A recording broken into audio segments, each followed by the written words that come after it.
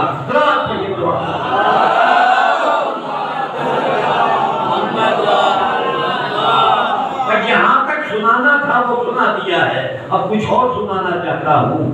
شاعری میں ایک لفظ آتا ہے گریز۔ گریز کا مطلب یہ ہے کہ جو چیز کہہ رہے ہو اسے کہتے کہتے چھوڑ دینا، دوسری طرف رخ اختیار کر لینا، پر آخری وقت میں پھر مجھے مسائل پڑھنا۔ یہ عزاداری جو ہم کر رہے ہیں مانا کہ عزادار ہے نا، اس عزاداری کا فائدہ کیا ہے؟ کبھی غور کیا سچی چیز ہے بھیا؟ یہی ہے فرش ادا عیسائی تبرک بانٹا منجس کی اچھا لاکر بلایا سنا چلے گئے مطلب کیا کیا یہی مقصد ہے اس کا؟ نہیں، عزاداری کا بہت بڑا مقصد ہے اور بہت بڑی ذمہ داری، یاد رکھیے گا، کیونکہ عزاداری کے اوپر آج چاروں طرف سے حملے ہوئے ہیں۔ ہو رہے کہ نہیں ہو رہے؟ کئی اخباریت، کئی ملنگیت ہے، چاروں طرف سے نوجوانوں حملے ہو رہے ہیں۔ لہذا آج ضرورت ہے کہ ہم اپنی عزاداری کو اتنی مضبوط طریقے سے لے کے چلیں کہ حملے ہوتے رہیں مگر ہمارے نوجوانوں کے ذہن سے کوئی فرق نہ پڑے۔ میں ایک فائدہ آج بتاؤں گا انشاءاللہ۔ اس عزاداری کا سب سے بڑا جو فائدہ ہے وہ یاد رکھیے گا، کیا ہے؟ سب سے بڑا فائدہ یہ ہے کہ یہ تکبر کو ختم کرتی ہے، تکبر کو ختم کرتی ہے، بڑے پن کو ختم کرتی ہے۔ کیسے؟ کہاں کوئی آتا ہے بڑا، یہ دیکھ لیا کرو بیٹھ کے پردھان جی کے یاد میں، کوئی چھوٹا آیا تو چھوٹی کرسی بچھا دو، نہیں کوئی بڑا آیا ہے تو بڑا فرق بچھایا جائے، بوڑھے وغیرہ لایا جائے، کوئی رشتے دار آ جائے، کوئی منتری آ جائے، کہ بھائی بڑا اہتمام کیا جائے۔ کیوں؟ کہ منتری جی آ رہے ہیں، پھل آ رہے ہیں، تو آنے والے کے شان کے مطابق اہتمام کیا جاتا ہے، نہیں کیا جاتا ہے؟ کرسی بچھائی جاتی ہے، صفائی کی جاتی ہے، صوبے بچھائے جاتے ہیں، ہوتا ہے کہ نہیں ہوتا ہے؟ لیکن یہ فرش عبادت سمجھ میں آئی سرپنچ کا ایک فرش ہوگا، آنے والا چاہے کوئی پردھان منتری ہو،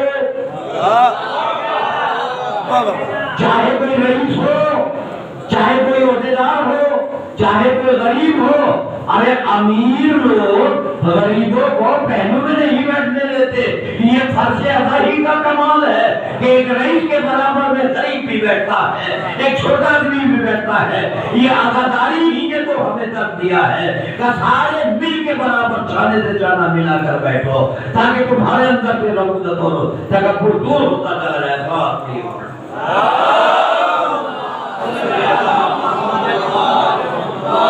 یہ نوجوانوں مجلس درس گاہ ہے۔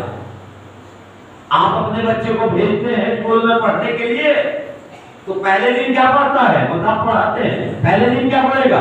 پہلا سبق پڑھے گا۔ اگر ماں باپ ہوشیار ہے تو بچے کو آنے کے بعد گھر معلوم کریں گے وہ صاحب نے کیا پڑھایا، کیا پڑھ کے آئے ہو۔ اگر ٹھیک سے پڑھ کے آیا ہے تو سبق سنا دے گا کہ آج مجھے صاحب نے اصول دین بتلائے ہیں۔ دوسرے دن پھر بچہ جائے گا، تو آپ کیا پڑھ کے آیا ہے؟ مجھے مصحف نے فروع دین یاد کرائے، پہلے دن اصول دین، دوسرے دن فروع دین، تیسرے دن گیا ہے، کیا پڑھ کے آئے ہو؟ آج 12 اماموں کے نام یاد کرائے ہیں، پنجتن کے نام یاد کرائے ہیں، تو یہ ہوتا ہے کہ نہیں ہوتا ہے؟ تو جب یہ مجلس حسین کی درسگاہ ہے، پہلے دن آئے ہو تو فیصلہ کرو کیا لے کے گئے ہو، دوسرے دن آئے ہو تو سوچو کیا لے کے گئے ہو، اور جب مسلسل 2 مہینے 8 دن تک برابر آنے کے بعد اپنا فیصلہ کرو کہ ہم نے سرداری سے کیا حاصل کیا ہے۔ اگر ہمارے اندر حسد پایا جاتا تھا، ہم نے چھوڑا ہے کہ نہیں چھوڑا ہے؟ برائیاں پائی جاتی تھی مجلس حسین کرنے کے بعد، ان برائیوں سے ہم نے اپنے کو علیحدہ رکھا ہے کہ نہیں رکھا ہے؟ اگر وہی برائیاں وہی رفتار ہماری آج بھی ہے جو مجلسہ شروع ہونے سے پہلے تھی، تو اس کا مطلب یہ ہے کہ مجلس سے تو کی ہے لیکن مجلسوں کا روحانی فائدہ جو ہمیں ہونا تھا وہ ہم تک نہیں ہوا ہے، تو وہ ہمیں ہونا چاہیے۔ مجلسوں کا مقصد یہی، مجلسوں کا مقصد یہی ہے کہ ہماری اصلاح ہونی چاہیے، ہماری ہدایت ہونا چاہیے۔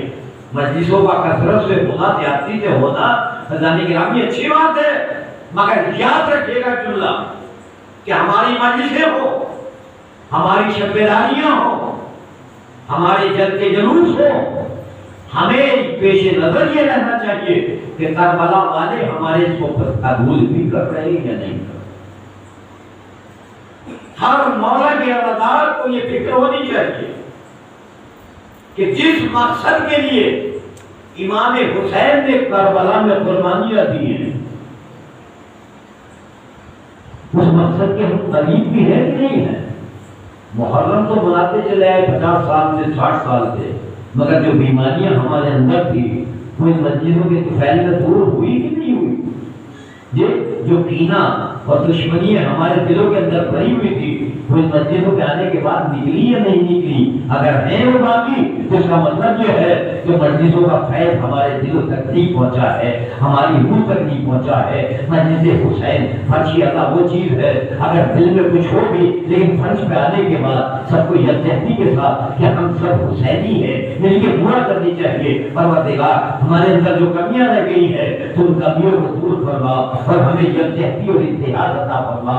تجھے فرش مولا کا واسطہ ہمارے درمیان میں جو تفریق پیدا ہو گئی ہے پروردگار اس تفریق کو دور کر، ہم کو یکجہتی اور اتحاد عطا فرما تاکہ ہم سارے حسینی بن کر، اور یہ بات کا ثبوت ہے کہ ہم اس کو ماننے والے ہیں کہ جو دربار کربلا میں درس اتحاد دے رہا تھا، ساروں کو جوڑ کے لے کے چلا تھا، اس کی مجلسیں یقیناً آج ہماری قوم کو نہیں جوڑ سکتی ہے، تو میری مجلسوں کا کوئی فائدہ نہیں۔ اس رضاداری کا فائدہ کچھ نہیں ہے۔ جس رضاداری کو ہم منا رہے ہیں، جس ہمیں حسین کو آج ہم منا رہے ہیں، اسی کے لیے تو امام حسین نے 18 سال کے لیے اکبر قصیدہ پیش کیا۔ یہ سنتے چلے آ رہے ہیں کیا مقصد تھا؟ خرج تو مدینہ تو جب دینا، میں آج اپنے جد کے مدینے کو اس لیے چھوڑ رہا ہوں اور امرا بالمعروف تاکہ لوگوں کے اندر اچھائیاں پیدا کروں، لوگوں کو اچھائیوں کی طرف لاؤں، ونہا عن المنکر اور لوگوں کو برائیوں کے راستے سے برائیوں سے روکوں۔ تو عزیزوں اگر آج ہمارے اندر وہی برائیاں پائی جاتی ہیں جس برائیوں کو ختم کرنے کے لیے جناب امام حسین نے اپنے 18 سال کی جوان علی اکبر کے قربانی پیش کی تھی، تو بتاؤ حسین کو دکھ ہوگا یا خوشی ہوگی؟ دکھ ہوگا نا۔ اگر وہی چیزیں ہمارے اندر پائی جاتی ہیں جس کو مٹانے کے لیے امام حسین کربلا میں آئے تھے، آج وہی چاہنے والوں کے اندر اگر پائی جا رہی ہے تو امام حسین کو دکھ ہوگا، سید سجاد کو دکھ ہوگا جو بیمار کربلا پاپا کی شہادت کے بعد کانٹوں پر چلے ہوئے کہ نہیں چلے ہیں، ہاتھوں میں ہتھکڑیاں پہن کے چلے ہیں، گلے میں توق پہن کے چلے ہیں، جی پیروں میں بیڑیاں پہن کے چلے ہیں، چھل کے تازیانے ہیں، سید سجاد کی پشت ہے، آپ سنتے رہتے ہیں میں ایک منزل پر لا کر بات کو تمام کر دوں گا۔ آپ نے بہت اطمینان کے ساتھ میری گفتگو کو سنا۔ مجلس حسین کا مقصد یہ ہے کہ فرض ادا پر آنے کے بعد جب واپس جاؤ تو کچھ لے کے جاؤ، کچھ ساتھ ہونا چاہیے۔ خاندان گرامی یہی مجلسوں کا فیض ہے۔ امام محمد باقر جن کا سن کربلا میں 4 سال کا تھا، انہوں نے واقعی کربلا کو بچپنے میں اپنی نگاہوں سے دیکھا۔ کیا کیا دیکھا؟ علی اکبر کے سینے پر بچی کی ہڈی بھی دیکھی، علی اکبر کا لاشا اٹھتے ہوئے بھی دیکھا، جناب علی اکبر کا چھٹا ہوا گلا دیکھا۔ امام محمد باقر فرماتے ہیں، ناقل ہے کہ میرے بابا کو سب سے زیادہ جو اذیتیں پہنچی ہے وہ شام کے اندر پہنچی ہے۔ اللہ اکبر! اس لیے کہ یہ بھی معلوم ہے کہ منہال نے جب پوچھا تھا، منہال نے پوچھا تھا، یا امام یہ بتائیے آپ کو سب سے زیادہ اذیتیں کہاں پہنچی؟ تو میرے امام نے سر جھکا کے کہا تھا، آپ سنتے رہتے ہیں، سن میں پڑھ جاتا ہے، الشام الشام الشام۔ یہ 3 مرتبہ میرے امام نے شام الشام کے کہا کہ اور چیز نہیں کی کہا 3 منزلیں تھی، سن لیجیے گا، 3 منزلیں تھی۔ پہلی منزل بازار شام، دوسری منزل دربار شام، تیسری منزل زندان شام۔ امام محمد واقف نقل کرتے ہیں کہ میں نے دیکھا بڑی تیز دھوپ تھی، قافلے کو بازار شام میں روک دیا گیا تاکہ دربار میں نہ لانا، دربار سجایا گیا۔ بیویاں رسول اللہ تک کھڑی ہیں، دربار سجایا جا رہا ہے۔ امام محمد باقر کے زمانے کے اللہ سنیے گا، امام محمد باقر کہتے ہیں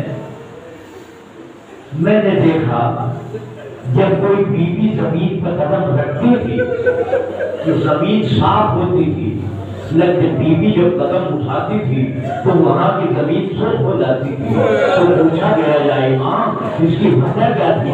کیا بیویوں کے پیروں میں اتنے زخم تھے؟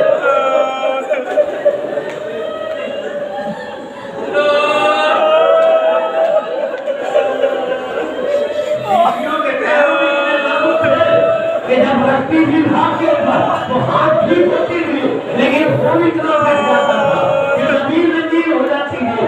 امام محمد باقر کہتے ہیں میرے بابا سے برداشت نہیں ہوتی تھی، جب زمین کو وہ دیکھتے تھے، آسمان کی طرف دیکھتے تھے، یہ میری ماں بہنوں کا یہ حال ہے۔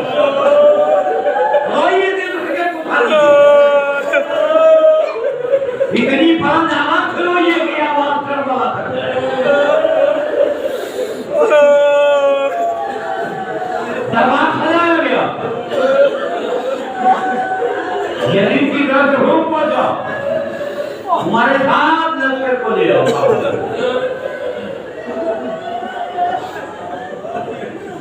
سنیں گے قافلہ جب دربار یزید میں پہنچا، دروازے یزید پہ پہنچا تو سید سجاد نے دیکھا کہ پھوپھی زینب زمین پر بیٹھ گئی۔ کہاں بیٹھ گئی؟ زمین پر بیٹھ گئی۔ سید سجاد نے ہتھکڑیوں سے ہاتھوں کو سنبھالے، پھوپھی اماں ابھی تو بڑی منزلیں طے کرنا ہے۔ کیا پھوپھی اماں تھک کے بیٹھ گئی؟ نہیں میرے لال تھک کے نہیں بیٹھی ہو، مجھے بابا کی 21 رمضان کی وصیت یاد آ گئی۔ کیا پھوپھی اماں وہ کیا تھی؟ 21 رمضان کو جب بابا دنیا سے جانے لگے، سب کو ہٹا دیا، حسن ہٹ جاؤ، حسین ہٹ جاؤ، ہٹ جاؤ، سب کو ہٹا دیا تو زینب میرے قریب میں بابا کے قریب گئی، کیا بیٹا اور قریب ہو، میں اور قریب گئی، کہا زینب میرے اور قریب آ جاؤ۔ جب میں بالکل قریب پہنچ گئی تو میرے کانوں میں کہا، بیٹی زینب ایک دن گم ہوگا کہ یزید کا دربار ہوگا، دوبارہ کھلا ہوا چل ہوگا، زینب تمہاری امتحان میں بہت بڑا وقت ہوگا۔ میں لڑنی کیسے جاؤں گی؟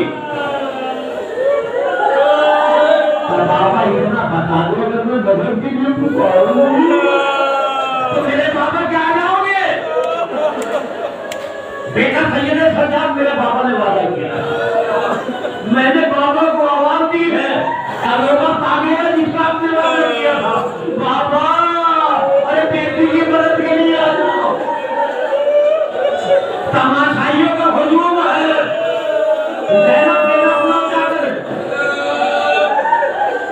سفر ہے نا، پہلے سفر کی روایت کروں،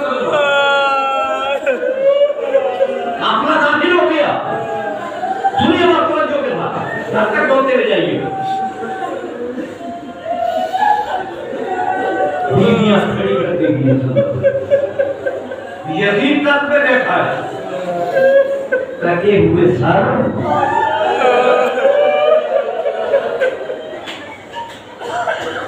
ایک مرتبہ جناب زینب کی نظر تب سے اوپر کیا دیکھا، ایک بیوی اوپر سے نیچے تک پردہ ہے، کھڑی ہوئی ہے. جناب زینب بہن ام کلثوم کی طرف متوجہ ہو کے کہتی ہے، بہن ام کلثوم دیکھو یہ بیوی جو ہے کہیں ہند تو نہیں ہے. جناب ام کلثوم نے کہا بہن جب سے بھیا عباس مارے گئے بہن آنکھوں نے کام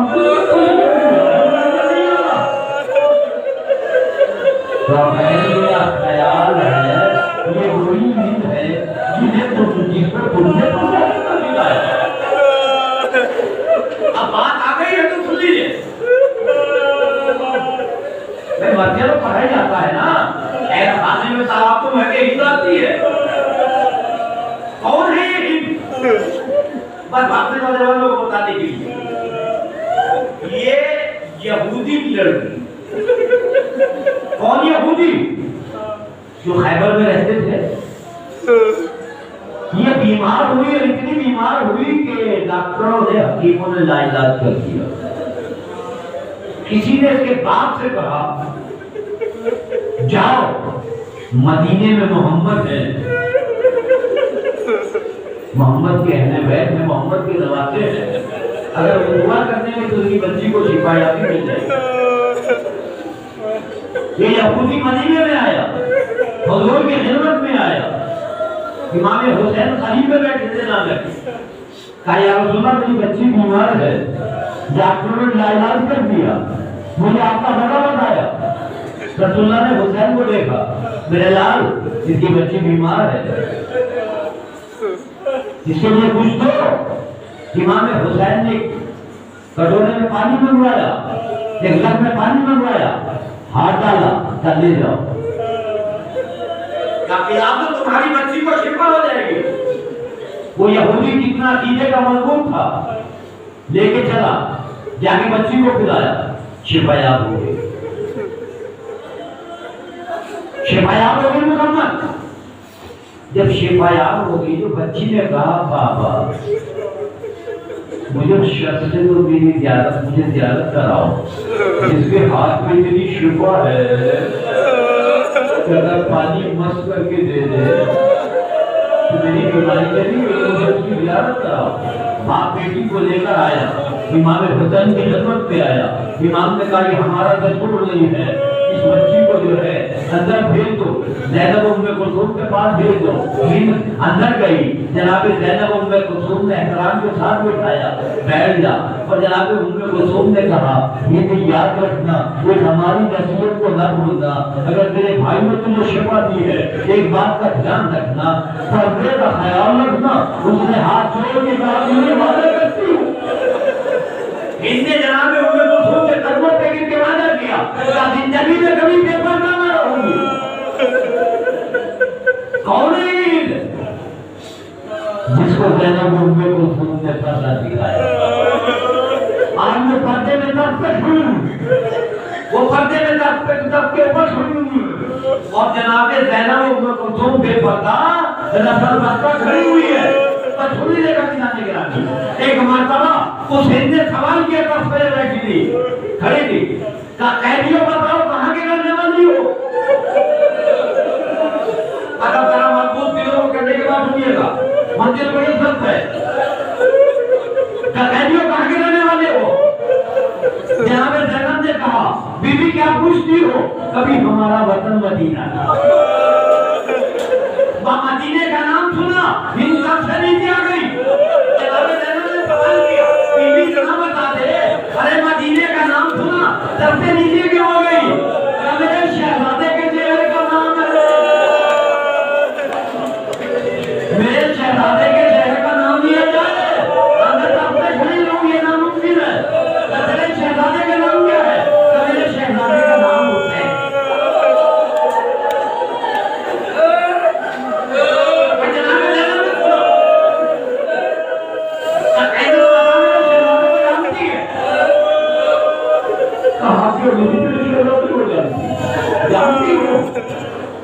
تیرا شہزادہ مدینے کا رہنے والا ہے جس کا نام ہے اچھا ایک بات بتاؤ کیسے میرے شہزادے کا بھائی عباس ہے جو باوفا ہے کہاں ان کو بھی جانتی ہے سنیں گے دلوں پہ ہاتھ رکھنے کے بعد سنیے گا پھر وہ سوال جو آگے بڑھاتی ہے کہ میرے شہزادے کے ایک بیٹے کا نام سید سجاد جن کے چہرے پہ سجدوں کے نشان نہیں ہوتے کہاں انہیں بھی جانتی ہے کہا سنو میرے شہزادے کے بیٹے کا نام علی اکبر ہے جو ہر شخصیت میں ہوتا ہے ان میں لیلا کھڑی ہوئی تھی علی اکبر کا نام سنا دعوت راسو بھی مشہور ہو گئے کہا علی اکبر کو بھی جانتی تمہارے شہزادے کے بیٹے کو بھی جانتی تفرم قیمت میرے شہزادے کا بھتیجا ہے جس کا نام قاسم کہاں سے بھی جانتی ہو کہاں سے بھی جانتی ہو یہ کہہ کے پوچھتی پوچھتی ہی ہو گئی خاموش جب خاموشی ہو گئی دربار میں سناٹا ہو گیا جناب زینب نے سوال بڑھایا بی بی تو نے اپنے شہزادے کے بارے میں پوچھا ہم نے بتا دیا تم نے شہزادے کے بھائی کے بارے میں پوچھا ہم نے بتا دیا تم نے اپنے شہزادے کے بیٹوں کے بارے میں پوچھا ہم نے بتا دیا لیکن بی بی ذرا اتنا تو بتا دے کہ تم نے اپنے شہزادے کی بہنوں کے بارے میں کیوں نہیں پوچھا یہ سننا تھا کہ ایک مرتبہ ہند جو تب سے نیچے کھڑی ہوئی تھی اب بہتر زمان میں کر لے کیا وجہ کیا ہے کہ نہیں پوچھا کیا شرابی کا دربار ارے شرابی کے دربار میں اپنی شہزادی کا نام نہیں لوں گی ایک مرتبہ زینب نے آواز دی ارے تیری شہزادی کے لگے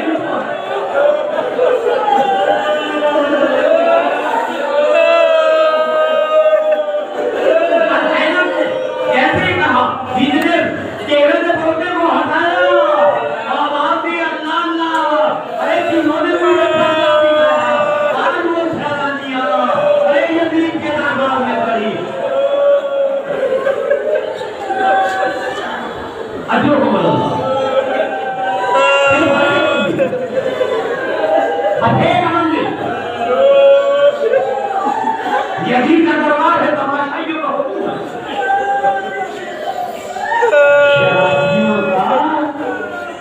مجمع ہے علی کی بیٹیاں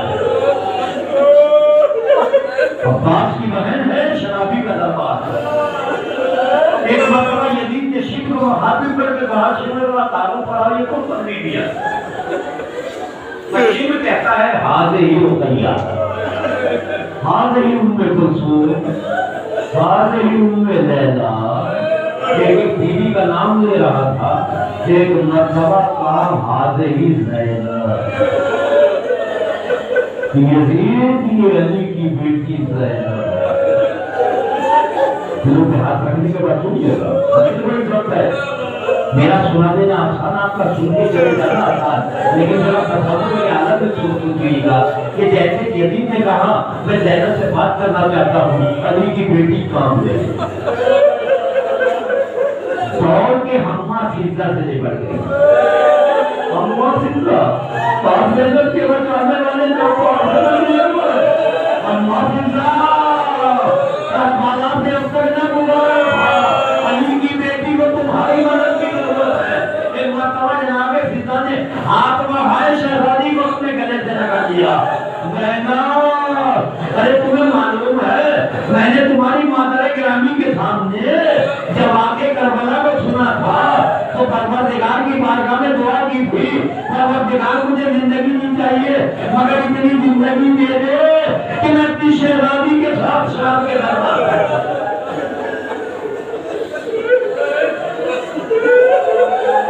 میں نے زندگی مانگی ہے کہ ربی تمہارے لیے مدد کی آج وہی دربار ہے زینب جناب فضہ سے لپٹی ہوئی ہے